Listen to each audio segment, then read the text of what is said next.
Okay, I guess we'll get started. Hello, everyone, and welcome to today's webinar, Workforce Health and Wellness During COVID-19. I'm Sherry Sissac, Deputy Director for the Regional Arts Commission. Today's webinar is being presented by the Art Safety Alliance, a collaboration of over 20 arts organizations throughout Missouri. This webinar is presented with platform support from ArtsKC and technical support from the Kranzberg Arts Foundation. I want to thank our arts organizations who have already taken the Art Safety Pledge. In the past few weeks, we have certified nearly 40 organizations. Our webinar today focuses on the safety and well-being of our staff and volunteers during this global pandemic. We have two experts here with us today to help answer our questions about how best to navigate current COVID-19 safety and legal requirements. So let me introduce our panel experts. Sue Willman is an employment attorney and partner with Spencer Fane law firm located in Kansas City. They also have an office here in St. Louis. Sue represents management exclusively on workplace legal issues. She has a unique combination of legal and HR experience as an employment lawyer in private practice, as an in-house employment attorney, and as an HR professional. She has worked with numerous organizations, including the Kemper Museum in Kansas City. Thank you, Sue. Thank you. Our next panelist is Katie Magoon. Katie has over 20 years of human resources experience. In 2016, she launched People Solution Center, an HR consulting firm for small to mid-sized companies. The combination of her HR background and practical experience allows her to advise leaders on how to navigate the challenges facing small businesses and nonprofits. This includes serving as an HR consultant for several clients in the arts sector, including the St. Louis Repertory Theater. So let's jump in. I've asked each of our panelists to speak a bit about some of the issues and challenges they've been addressing with clients and to talk about what they're discovering are some of the most pressing concerns. Then we'll open it up for questions from our audience. So Sue, let's start with you. If you'll give us just kind of an overview, some highlights of what you're hearing from your clients. Okay, thank you, Sherry. As Sherry mentioned, I'm an employment attorney. And what I bring to, I guess, the webinar today is mostly the employment law perspective and helping employers comply with the laws that are implicated by COVID-19. And those laws really fall into two buckets. We have the brand new laws that came about as a result of COVID-19, and they are very COVID-19 specific. And they will go away when COVID-19 goes away, whenever that may be. But then we have a whole bucket of existing laws that are also implicated by COVID-19. And those are laws like OSHA and ADA and the FMLA and work comp laws and general negligence laws. So they were already on the books, but they have not changed. But the agencies that administer them have been issuing guidance and interpretations on how they will apply in connection with COVID-19. Now, the new laws, the main one is the Families First Coronavirus Response Act, FFCRA, which is what it's known as. But in addition to that, we've had the CARES Act, which is the law that provided for additional unemployment compensation at the tune of $600 a week, and some other things. There have been stay-at-home orders that have been issued by government entities. And then we have the reopening orders that were issued by governmental entities. And now we're starting to see qualified immunity laws so that employers and businesses have some legal protection if they are sued for people who get COVID-19. And those are happening across the United States, haven't happened in Missouri yet, unfortunately. Under the Families First Coronavirus Response Act, which is a mouthful, FFCRA, I wish they'd come up with something shorter than that. There are a number of parts to FFCRA, and the two main parts that employers are concerned about is what was called the Emergency Family and Medical Leave Extension Act and the Emergency Paid Sick Leave Act. And under those two laws, employees get paid time off for certain COVID-19 related reasons. And if people have questions about the specifics, we can get into those. I think right now what we're seeing is we've seen a lot of evolution of the laws and what employers are doing and how all these laws apply over the last 6 months. Employers have really operated in 2 different levels, depending on whether they were an essential business or a non-essential business, and then also depending on where we fall in the reopening phases. And there's typically 4 phases for reopening. Different businesses and different jurisdictions and areas may be in different parts of the reopening. So what we have found that's been a big challenge for all of us is these constantly changing laws and directives and orders and regulations. In my entire career, and I've been practicing law for 40 years, I have never been as busy as I was in the first 4 weeks after we went to shutdown in middle of March. You know, I was working maybe, 14, 16 hours a day just trying to answer questions from clients when we had no answers, there was no guidance. And then 3 days later, we'd get guidance. So we'd have to start all over again saying, okay, what we said the other day is no longer true. Here's the new rules. And then that kept happening, honestly, for about 2 or 3 months. And it took that long for it to kind of settle down. But even to this day, we're still issuing new guidance. EEOC just issued new guidance the other day. The Department of Labor is amending its regulations on FFCRA, and those were published today, actually. So you can see how current all of this is happening, and it's been a very fast pace. Before, most of the questions we got were stay-at-home issues, or if you were an essential business, how do we remain open and stay safe? And there were a lot of leave of absence issues. Do we get paid time off, furloughs, workforce reductions, and a lot of those kinds of questions. The questions that we're getting now have kind of changed because we're under reopening orders. So that brings in a whole new set of questions. And the things we get are, what workplace safety protocols do we have to have in place? What about paid leave? How does return to school affect employees? And what should employers do on that? What if an employee tests positive? That's one of the most common questions we get. What if the employee requests an accommodation to continue working from home rather than come into the office? What if somebody refuses to come to the office when we call them back? What liability do I have?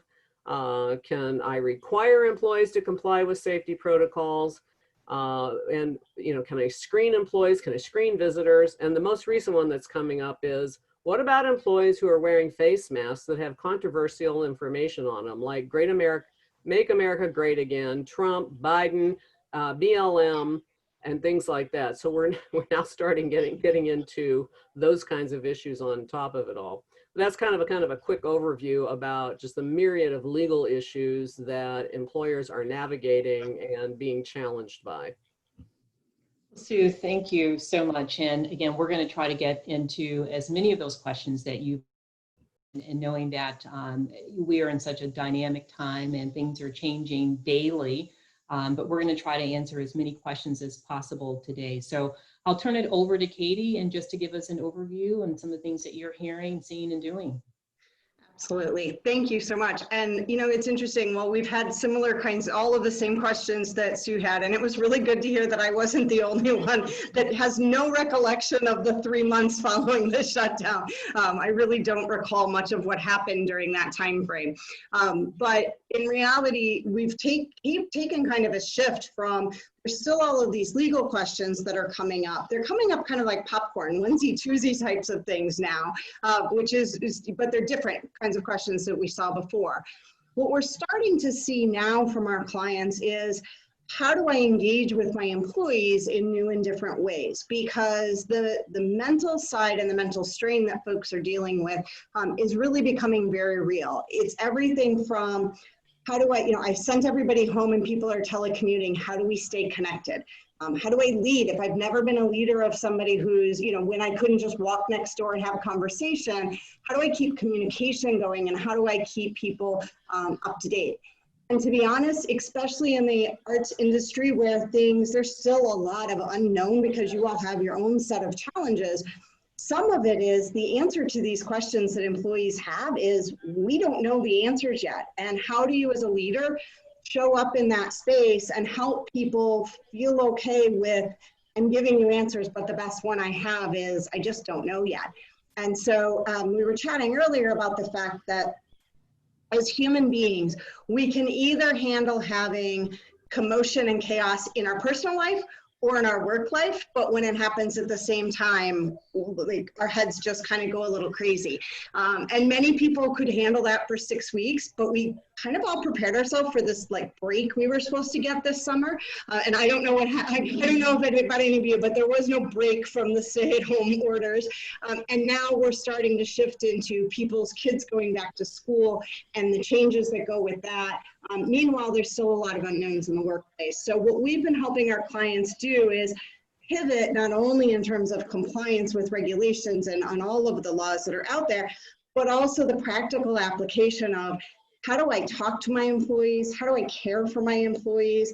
How do I walk that fine line of being involved and aware of what's going on in people's lives without all of a sudden knowing a whole bunch of personal information that from a legal side I don't want to know either. So how do you kind of navigate all of those waters and make sure it's not just anymore, not just about their safety and health from a COVID perspective, but the mental health that goes into that. And I think that, especially as we head into winter, is going to continue to be a big challenge for us. Right. Gosh. Okay, Katie. I mean, so as Sue was talking, it was like I'm thinking, oh my God, there's so much going on, and certainly in your space that you're dealing with as well.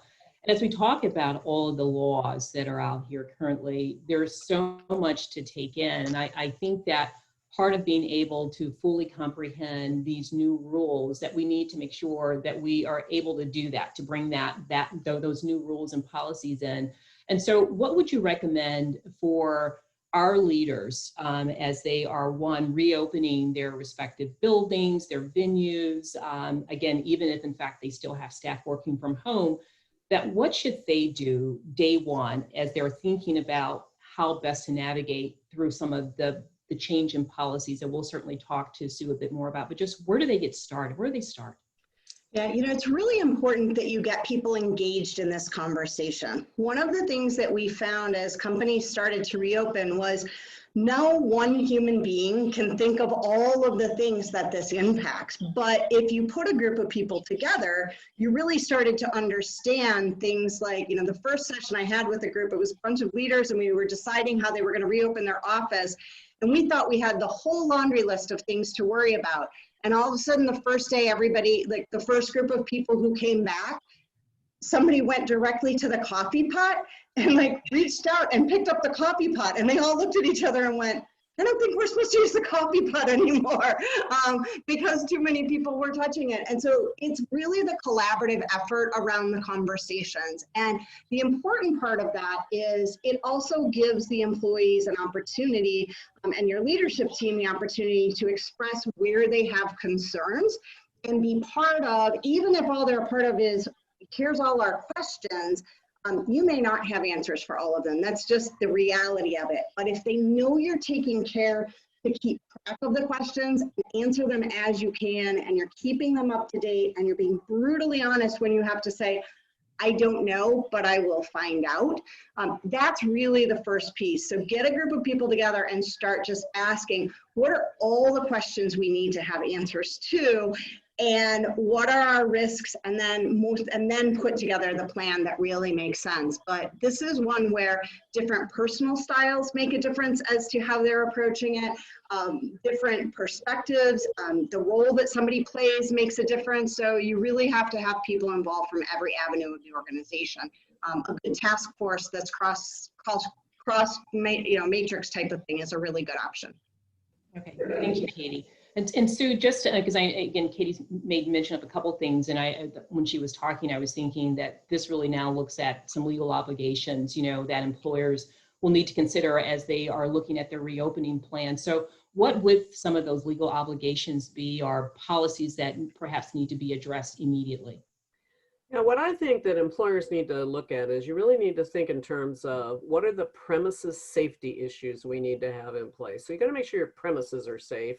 Sanitize, you know, you're not allowing people to touch common areas as little as possible. Like we have our whole break room shut down. Nobody can go in and use the microwave or the sink or anything. You just can't even go in there. And we're not even back in the office yet, but occasionally people go in and we still have everything totally shut down. So we have the premises preparation part of it. Then we have the employee safety issues. What do you have to do to make sure employees will be safe when they're on the premises? And that gets into what kind of screening are we going to do, personal protective equipment, social distancing, the conduct we want employees to demonstrate to make everybody safe. And then a third component is visitor safety, because I think all of us have visitors from time to time, and it may be members of the public, but it may just be visitors that are coming in. And so all of us have to worry about visitor safety on top of that. One of the big issues that I tell employers that employers are running into this issue of employees saying, I really don't want to come back. You know, can I work at home for a while longer, or can I stay on leave? And I think that in addition to having a set of rules that covers premises safety, employee safety, and visitor safety that you issue in the form of a set of rules or a policy, whatever you want to call it, I think it's important to have a special COVID-19 accommodation process in place. So when the employee says, I need something special, I need to stay home, work from home, or can I work from home, or can I do it part-time, or can I have a different schedule, or I can't wear this, you know, personal protective equipment like a face mask, and I had this one the other day because I get a panic attack when I'm wearing one, and that causes anxiety, and so I just can't wear a face mask. So I think an accommodation process similar to the accommodation process we put in place for ADA purposes, we need a COVID-19 one. You know, there's 8 or 9 different reasons employees routinely give for not wanting to come back to work. And so if we have an accommodation process, when somebody makes a request, then we go through and say, well, what laws are implicated by this? Because we're going to first say, does FFCRA apply? And if so, you got to comply with it. Then we'll go and look at FMLA and then ADA and some other things, but it's important to be methodical about those requests. And I think it's easier for everybody to manage it if you have that process in place. Yeah. Sue, to piggyback on that, I love the idea of having that process in place. The other piece that I keep telling clients to do is reach into that drawer where your job descriptions are, and hopefully they don't have too many cobwebs on them, but pull those out and take a look at them and sit down and have conversations with your employees about, okay, what was your job before and what is your job now? You'd be amazed at, well, sometimes it's because they haven't looked at those job descriptions in way too long. But even if they've been using them regularly prior to COVID, now is the time that we're finding little nuances, that 10% of the job that maybe went away because we can't do that anymore, now makes a difference. And so now's a great time to have conversations about those, reset goals and objectives, and more importantly, update your job description so that when you go to have when you go to use the process that Sue referenced, you've got a good job description to start with. Yeah, kind of piggybacking on you now. One of the things we're hearing a lot of is, hey, I just worked from home for 6 months. Why can't I do that permanently? And I think you need to be prepared to respond to that. And if you laid the groundwork early on, you may have already said some of these things, but it's important for employees to know, listen, you worked at home because we have extraordinary circumstances right now. This is a one-off pandemic situation, national pandemic. This doesn't happen all the time. We also know that while you're working at home, you are not as efficient and productive as you are in the office. And that was something we're willing to deal with and allow because of these special circumstances. And we never intended for this to be permanent. This was a temporary thing only. And we really think, most jobs need to be performed in the office, but you don't want to be floundering around when somebody, kind of raises the subject. So think ahead of time what your response is going to be. And EEOC just recently came out with some guidance on this, making it very clear that just because you worked at home during the pandemic doesn't mean that's automatically a reasonable accommodation under the ADA. So that's very helpful guidance from EEOC, that's very, very recent. Yeah.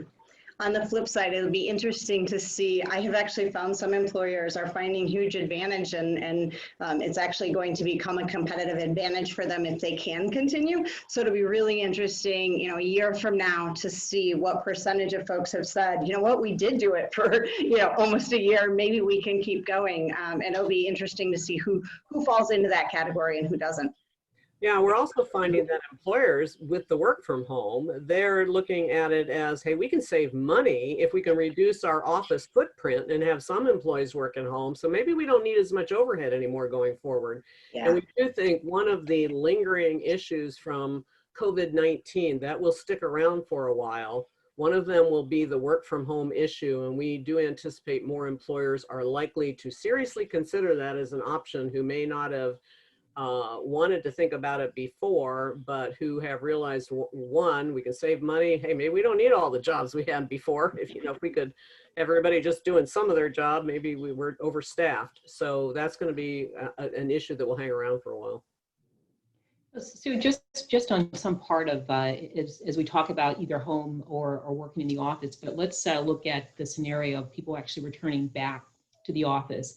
And then you made reference to that there would be a need for, safety, of course. And so employers are grappling with whether or not they are able to do temperature checks, just to ensure the safety, of employees, and then where that information goes, who then has access to that information, and what other accommodations are you required to make when people, again, become sick.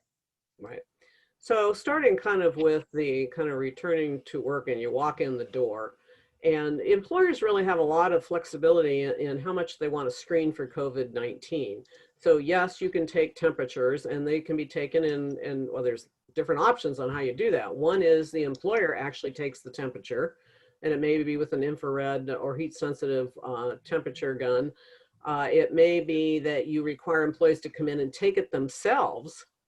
It may be that you tell employees, take your temperature before you ever leave your house, and don't even leave your house if you have a temperature. So we're seeing a lot of variation there. One thing you have to be a little bit careful about is if you do it on site, and if somebody else is doing it besides the employee, two issues to keep in mind. One is privacy, because taking a temperature is a kind of a medical test under the ADA, so you have to protect confidentiality. And two, OSHA has suggested that if you take temperatures and record them, that becomes an OSHA record that you may have to keep for 30 years. And so we have, and that's not in black and white yet, but that seems to suggest, there's some suggestion that that's maybe where they're going with it. So, but most of the clients that we have, they're either taking the temperatures themselves with an infrared thermometer, they're not recording them, they're just checking real quickly to see if somebody has a temperature that's in excess of what CDC guidelines say. They're not recording it. It's just kind of a quick check. And when I go to the hairdresser, they do that to me before I can go in and have my hair done, but they're not recording it. It's just a kind of a, a little screen. You can require that employees, if you wanted to, that they have been tested for COVID-19 before they come back. We haven't suggested that because for the last 6 months, it's actually been pretty hard to get COVID-19 tests unless you have symptoms, or unless your doctor has prescribed it for you because you've got an underlying medical condition and you're in the protected age group.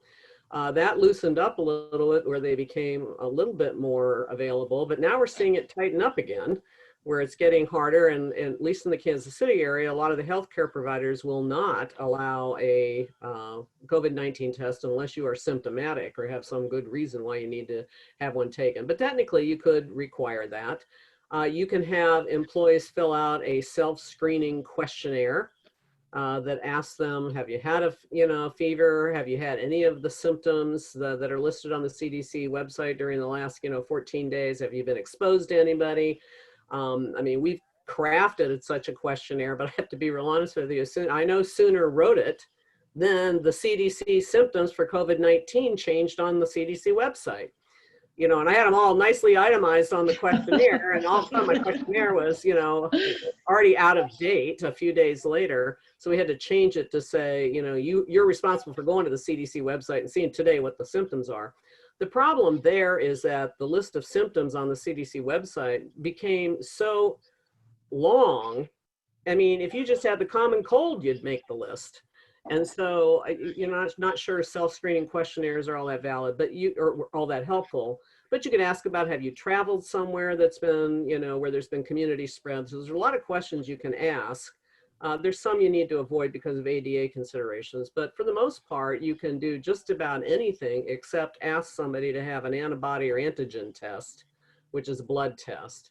But otherwise, ADA and the EEOC takes the position that COVID-19, that's a direct threat. That means you have a lot more flexibility as an employer to make inquiries and require examinations and testing. So that's kind of on that side of it.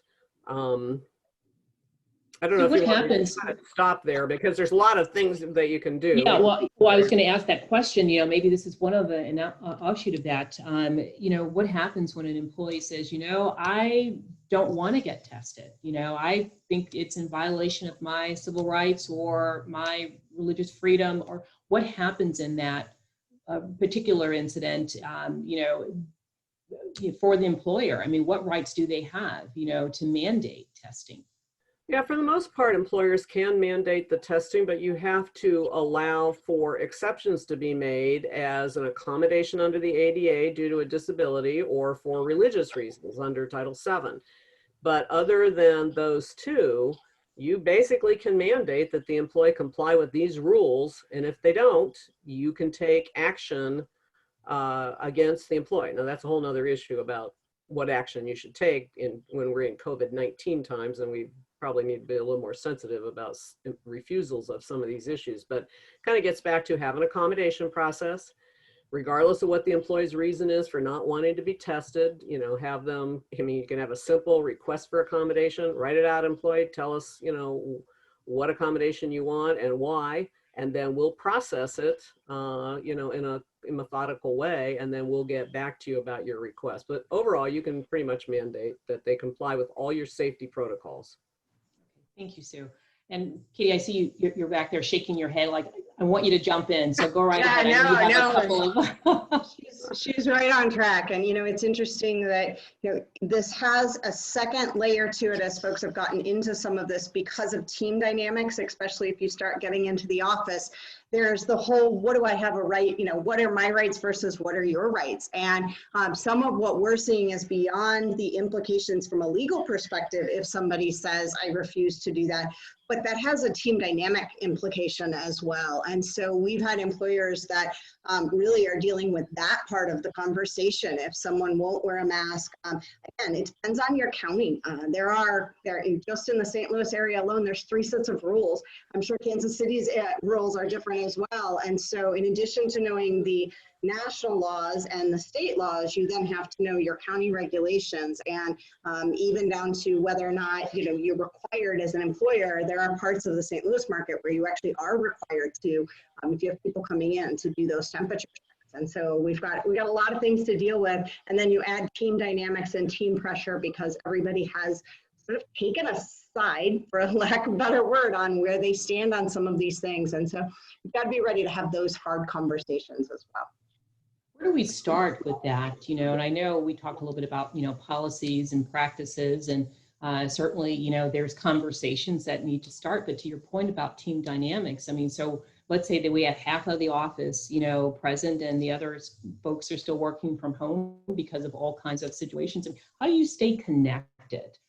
Yeah, in this environment? Yeah, the connection is really important because some folks work really well from home and they love it and they're actually more productive. And then others are, it's just one more big gap in their social connection and social thread. And so they're struggling a bit. We have been telling folks now is the time to put in place at least every month, if not every 2 weeks, one-on-one with your employees. Your leaders need to get involved. Somebody needs to be meeting with somebody regularly. And this isn't just what's on your checklist and are you getting it done, but we're actually encouraging people to start conversations with, like, what were your highs and your lows from the last week? Get a pulse on mentally, where are these folks? You know, if the high was something really great and they go, I didn't really have a low, well, then you know that, okay, now we can move on to the tactical conversations. But if somebody, you know, the person who had all highs last week, this week maybe coming at it going, I can't even pull the covers up from, like, I just want to pull the covers up over my head. That's how dramatically people who are used to being really even keeled are still having a lot of highs and lows emotionally right now. And so do a check-in with them from a mental state of how are you doing? Highs and lows works really well. Start meetings with what do I feel like expressing? Just hear people so that you can figure out maybe what you had planned for that meeting needs to go out the window because you need to have like, this is the time to take care of their mental state, not their to-do list state. And knowing when to do that. But regular check-ins, at least monthly, I'm encouraging folks to do weekly, asking the right questions and, you know, just give people a little bit of space, a little bit of more grace than we would. Most importantly, though, talk to the team about how they're part of it. If you as the leaders are the sole people responsible for making sure people are communicating and connecting, all it takes is you get a little bit busy in something different and that all falls apart. So leverage your up and coming leaders, leverage your other team members to take charge, and then find ways to also make it fun. I've heard everything from COVID-19 treasure hunts. You go virtual and you send out the list of things people have to run around their house and go find and see what they can come up with to, you know, for all the crazy stuff. We've had virtual bingo games. We've had, you know, just everybody needs a little bit of a mental break. And there's a lot of cool ways to do that. They don't have to take hours on end, but, you know, 5-10 minutes of a mental break is really helpful for people right now. Well, I know, Sue, go ahead. So I might add to that I am a firm believer that video conferencing is one way to stay connected. And what we're seeing is a lot more of that than we used to. A lot of clients I would talk to normally on the phone, they have gone to wanting to talk to me by video conference so they stay more connected. And I had a challenge last week. I have a new attorney that just started for me. And so this attorney is starting in virtual mode and just thinking through how do you train an employee? How do you do orientation? How do you stay connected with somebody new so they don't feel like, you know, so they start feeling like they're part of the group when they never were part of the group to begin with, is really challenging to think through how do we do this differently than we used to think about it before. But I think video conference really does help with people staying connected. Yeah, we've actually been doing so much more training during this than I ever would have imagined. We're doing a ton of virtual training. In fact, we do a lot of workplace DISC assessment training. And I thought, well, there's, you know, that has to be in person. And I did my first session probably back in April with a group that were trying to find some fun way to do this. And we did a 2-hour virtual workshop. And I will tell you, it actually was better virtually than it was in person because we used the breakout rooms and the polls in Zoom. Now I've started adding in Kahoot, which is another program that allows you to kind of gamify your virtual training. There's some really inexpensive ways to make the virtual connection work. And it has some advantages, particularly if you've got a group of some more introverted folks. You actually get them to talk more during the conversation because they're not sort of overshadowed by everybody being in a room just sort of shouting things out. And so it has some real advantages to doing it. Right. We've started also doing virtual happy hours every Friday at 4 o'clock. And it's end your week with X. And it might be end your week with the labor and employment attorneys or the corporate attorneys or all the new employees who have started in the last month or lateral transfers that have come in from other law firms. And it's one way to meet new people, to find out more about people. And they are really just social hours. I mean, they talk a little bit about themselves, but for the most part, it's just to connect. And they have been very, very popular. And I'll just throw this out. I haven't done this, but I was invited to do one of these, but I couldn't go. But apparently you can get a virtual escape room. So if you wanted to do something really fun, I think that would be a hoot. You know, I guess it's limited to, you know, maybe 8 or 10 people, but if you have a small work group or you want to do multiple ones, I think that would be a really interesting way for people to connect. All right, so who says lawyers aren't fun?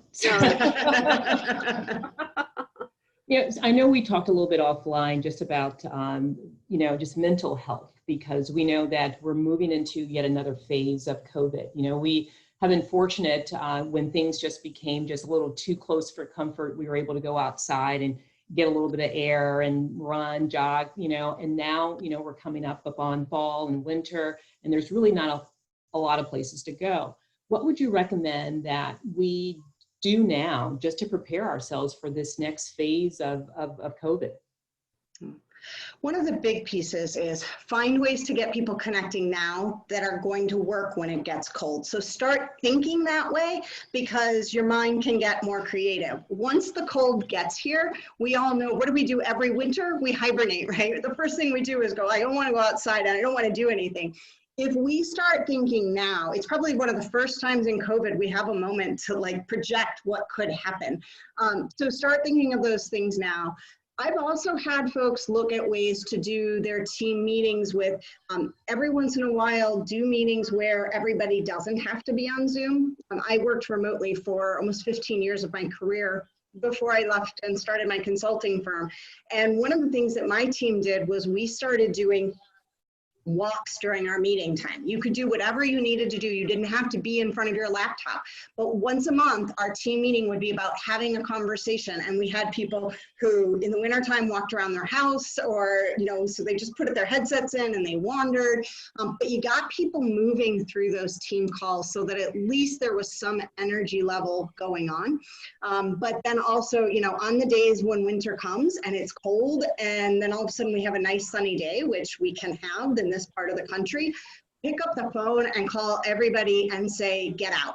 Go spend lunchtime outside. Let's have an outdoor, you know, an outdoor team meeting today. Whatever it is to get people. I worked in Cleveland, remote to Cleveland for 10 years. And I guarantee you, if it hit 30 degrees and sunshine in Cleveland, we ran outside and spent at least 10 minutes standing in the parking lot having a one-on-one, because I was like, I gotta get the sunshine. We're gonna have to be really thoughtful about where are people at and how much sunshine are they getting fall and winter, and take advantage of every moment we can. And you might consider too, on a kind of small group basis, occasionally having employees come into the office. I mean, we're still at work from home, and we're planning to do that through the rest of the year at least. But we have people who are just, you know, feeling the cabin fever. And so and we have clients that want to meet in person too sometimes. So we have very selectively, we can use our conference rooms. And so we're actually doing some things in person. So we're not back to, our default is still work from home, but we can come in, and we have certain rules. If you come in, and you still have to social distance in meetings, and you still have to wear a face mask and all that. But I honestly think people are really appreciating the fact that they can come in. And just like this new attorney who started last week, I asked her, I said, how do you feel about just coming into the office one day a week when I'm there and our offices are next to each other? And she really likes that idea, because she'll have contact, in-person contact. And we may not talk to each other much during the day, but just knowing somebody around is nice.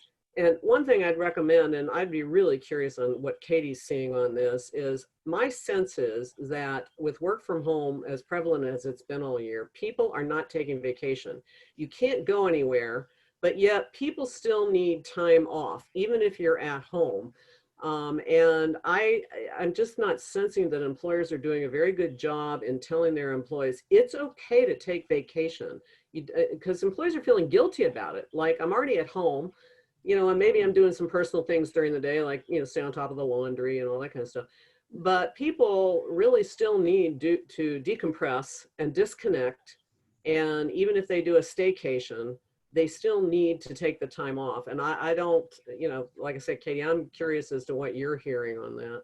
We're seeing a ton of it. So we started reaching out to our clients in June and said, pull out your paid time off policies and pull out how much time people have taken so far this year and start going through, because as you would expect, people aren't taking time. If they're not leaving, I'm not leaving town, I'm not taking vacation. And I used to take Fridays off fairly regularly, even as a business owner, but I don't have those things to do.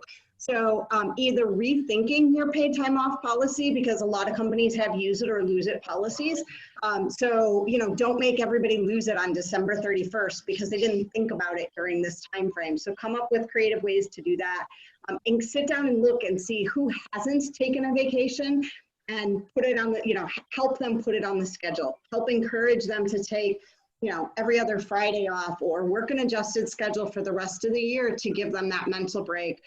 Definitely look at your holiday schedules, because that's a really good time for us to be encouraging people around the holidays just to step away when it's maybe not as crazy and not as busy for a lot of folks. But look at what's going to work for the business. But I guarantee you, you have people who have not taken time out. One of my team members hasn't taken time off since February. She lives alone and she lives at home alone. And she's, did not feel comfortable really leaving. So she had barely, other than walking her dog every day, she hadn't left her house. And I said because we missed a couple of holidays that would have been our normal company holidays that got canceled, because I take opening day of Cardinal season and St. Patrick's Day as company holidays. So we missed those. So we decided to make every 3-day weekend for the rest of the year a 4-day weekend. And we're adding on holidays to compensate for the fact that people aren't using paid time off because they just don't have anywhere to go. And I got to tell you, her mental relief after her 4-day weekend at Labor Day, she was like a new person that Tuesday morning. Yeah. I see a question came in the chat box about this vacation issue, a couple of them actually, and one of them is about travel somewhere. Yeah, I think you have to be a little careful on the travel issue, but you can be pretty creative, but you have to look at what your local rules are. One of the things I do, I haven't taken any vacation all year, but once a month I drive to Wisconsin to my dad's house. He's 100 years old.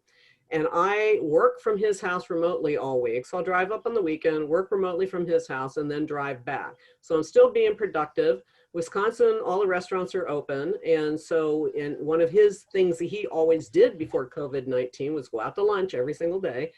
And so we go out to lunch every single day when I'm up there, and he loves it. I get to connect with him. And so I'm connecting with different people. It feels like a vacation to me, but yet I work real hard all week. I have my own office set up at his house. And so it works out real well. On the other hand, if my dad lived in Florida and I did that, Kansas, I live in Kansas. Kansas has a rule that if you travel to Florida, I think it's Florida, California, and Arizona right now, that it changes all the time. When you get back from those states, you have to self-quarantine for 2 weeks. So you have to be careful about what kind of local laws apply to you if you decide to travel. And you also need to, just check all the travel restrictions on both ends. For a while, we have a son who lives in Alaska. We were going to go visit them, but originally, early on in COVID-19, you had to self-quarantine for 2 weeks when you arrived in Alaska. We weren't going to do that. So we haven't been up there to see them all year, and we have grandchildren up there that live up there, so it's kind of hard on us. But I think traveling, you just have to be careful how you do it and where you go. I'm not ready to travel by plane yet, but I don't have a problem driving just about anywhere if it's, not too far. So be creative.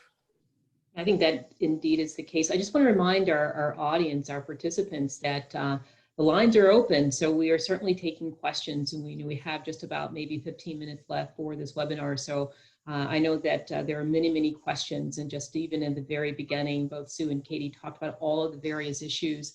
So we do have a couple of questions in the chat. So you were talking just about, the travel piece, and Katie, you were talking about the PTO. There are some places, I guess this is a policy issue, where they're asking people to take their PTO, and asking is in air quotes is more of a force, you use it or lose it. So what might then be the workaround with it? I know we've talked about some creative options, but is it really a matter of employers looking at their policies now and saying, you know what, I think we need to be a little flexible here? Yeah, it really is. There's so many ways to write great paid time off policies that get you to the same concept of use it or lose it, but don't have that like, oh, it's the end of December and I don't, now I have to take time when I don't want to. So we have rewritten some company policies to get away from use it or lose it. And instead it's an accrual, and you can keep accruing until you get to a cap. So you still limit how much people can just board up their vacation, but it doesn't have everybody trying to take off at the same time. That's one of it. We did several rewrites of policies earlier this year to get ready for the fact that this was going to happen.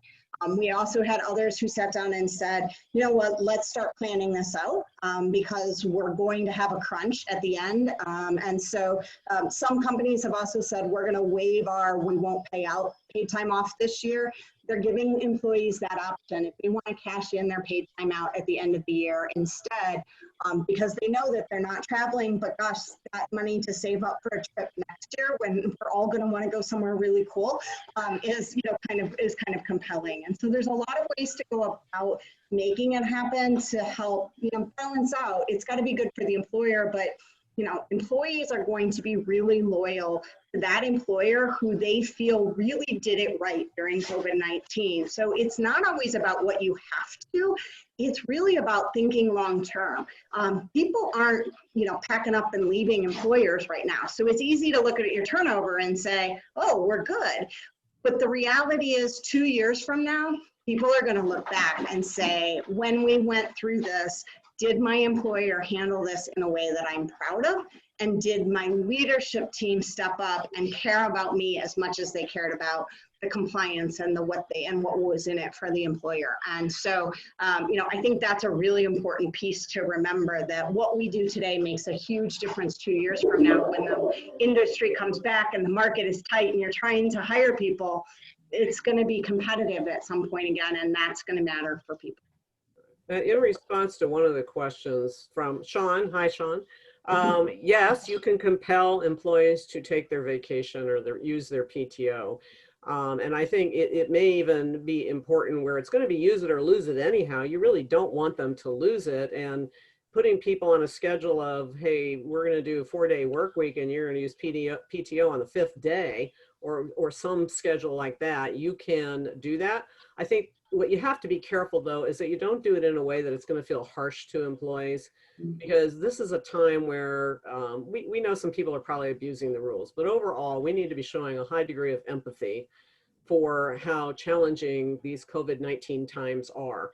But I think there's ways you can do it nicely, to say, we're really concerned about making sure everybody does have time off. We know you're very committed to us, but this is what we're going to do. And I think if you treat a lot of people the same way, it's going to be a little bit more acceptable to the employees. So, but yes, in Missouri, you can force the use of the time off. Right, so we have a question here in the chat. It says, Ms. Willman, we are a theater company and need to rehearse. Is there a legal liability to have safety features in place? Would we be liable if someone contracted the virus? And are we liable to contact all of those present if one of the cast comes down with the virus? Great questions. Those are great questions. And I don't know that there's easy answers to those because when you're rehearsing, you can't exactly social distance necessarily. Maybe you can to some extent. You can't necessarily wear face masks because then you can't really see the facial expressions and all that might be very important to whatever the show is all about. Basically, what we're seeing on the liability side, we're getting a lot of these questions now. Can we be liable, if somebody gets COVID-19? So when we look at liability, it comes up in one of two ways with employees: work comp or general negligence. The experts seem to suggest that there cannot be a work comp claim for COVID-19 if somebody gets it, because it's the kind of disease that you can get anywhere. It's not really generated from the workplace. I mean, and it'd be almost virtually impossible to prove you got it in the workplace in many cases anyhow. But generally, diseases that you can get from exposure just from living your daily life are not going to be covered by work comp. So that sounds kind of good, except that the experts are saying it's probably not the case. The problem is we would almost want work comp to apply because it's the exclusive remedy an employee would have for their damages. If work comp does not apply, then general negligence law applies. And there's, you're going to run into no caps on damages for the most part, that what the person can recover is perhaps a lot more than they could get in work comp.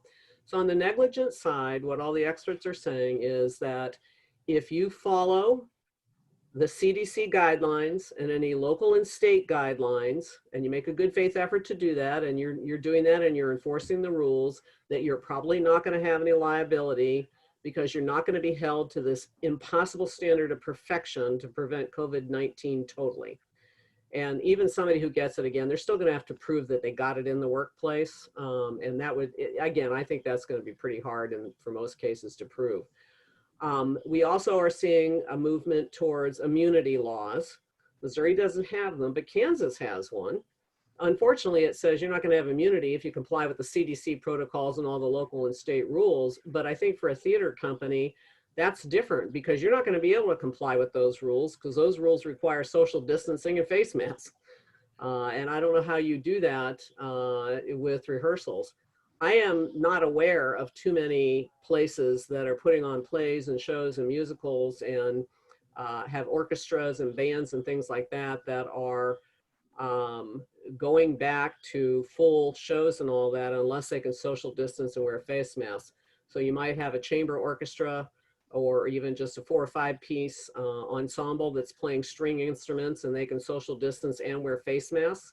But if you made it, you know, some kind of a jazz band where they're playing, you know, brass instruments where you can't wear a face mask, we're just not seeing a lot of those kinds of performances right now. So I think you've got some potential exposure if you're going back to rehearsals and not able to social distance and wear face masks. So here's a question, and speaking of exposure, someone asked the question about is there any protection for the employee working for a company that does not have a COVID accommodation plan, some kind of safety plan in place? All right, is that liability to the okay, so I guess read the question again. So I just lost the question, but basically if in fact an employee is working for a company that does not have a COVID-19 safety plan or policies in place, what protections do they have legally? Well, I would think an employee in a case like that very well might have either a work comp or a general negligence claim for the employer who has kind of blown off the safety protocols. They might also have an OSHA claim because under OSHA, every employer has an obligation to provide a safe workplace for their employees. And employers have to be reasonable about that. But we have seen a number of people file complaints with OSHA saying, my employer is not providing PPE. There's no safety protocols. And OSHA will look into those cases and they can cite an employer with some pretty heavy fines for not complying with the CDC protocols. So by the way, the position OSHA takes is that you have to have certain basic safety things in place. And basically they're saying those are what the CDC recommends. So they're pretty much piggybacking on top of CDC and saying that's what you need to follow. Thank you. And just Katie, I know that we talked a little bit about just a number of things that are very specific for small organizations who perhaps may not have some of the resources that larger organizations might have, even through their employee health benefits, like an employee assistance program.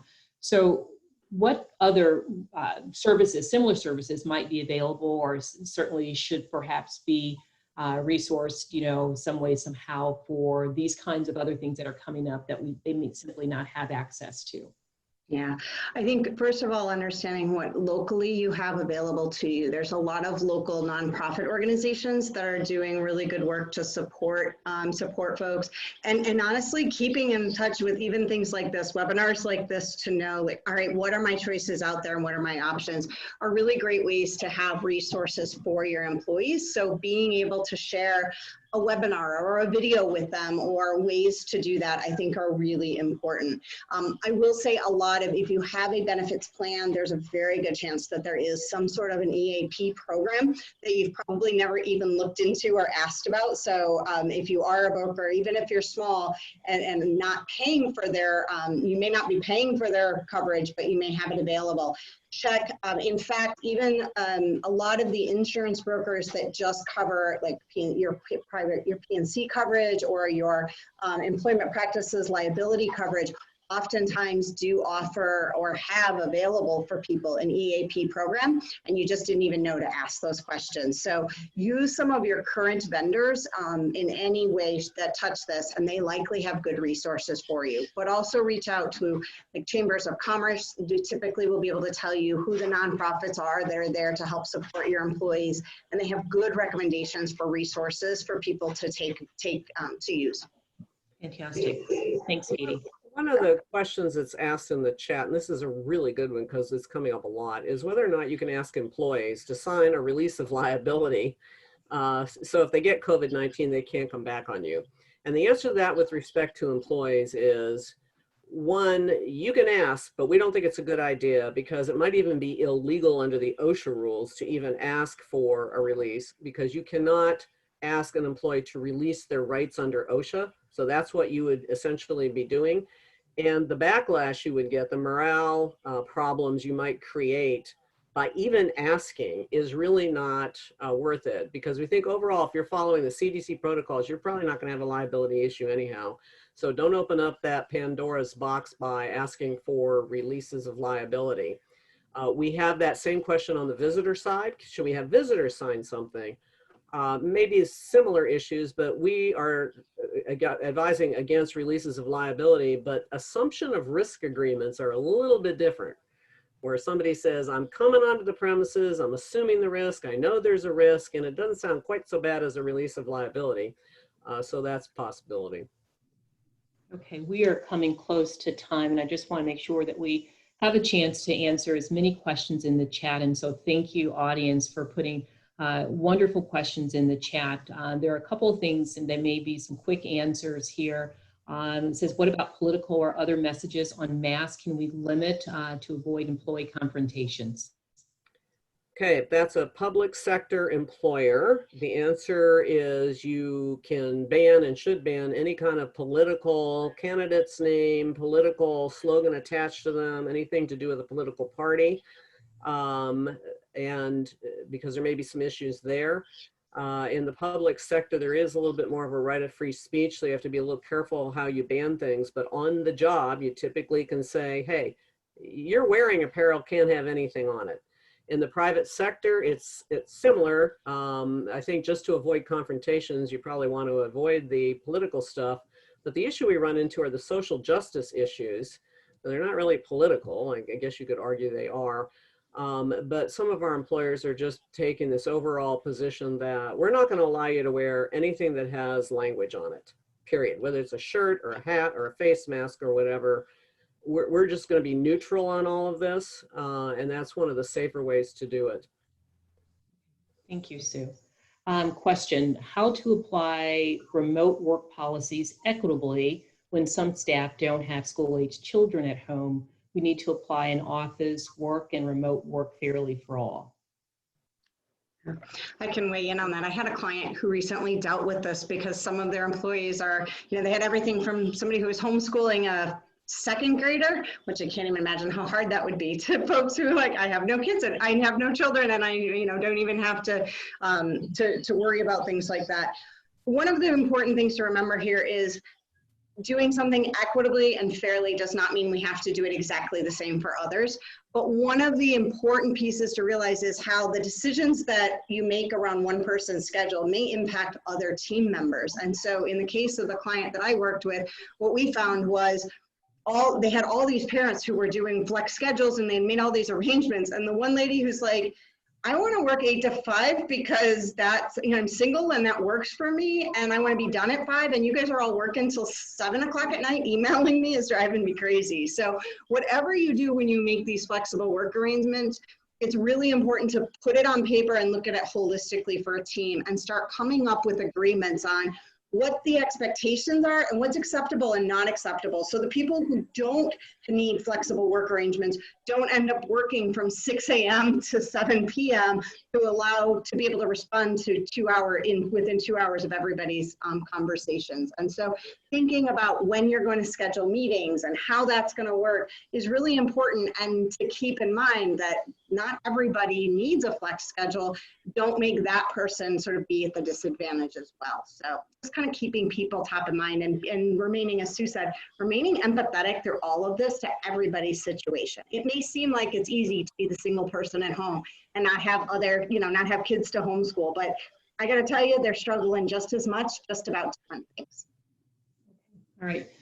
Guys, this has been absolutely fantastic. And so we are at time. I'd like to thank Sue and Kate for providing us with much needed information as we navigate our current realities. There will be future webinars on topics related to reopening the arts. So on September 30th, our topic will be de-escalation tactics related to public compliance in COVID-19. And on October 14th, we will discuss public relations strategies, how we are communicating change internally and externally. We will provide a full transcript and recording of today's webinar by email within the next 48 hours.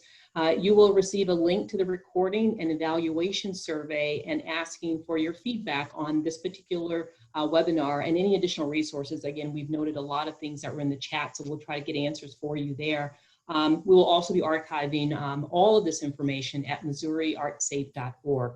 So I'd like to again thank our panelists, Sue Willman and Katie Magoon, and thank you all for attending today's webinar. Stay well and stay safe. Thank you.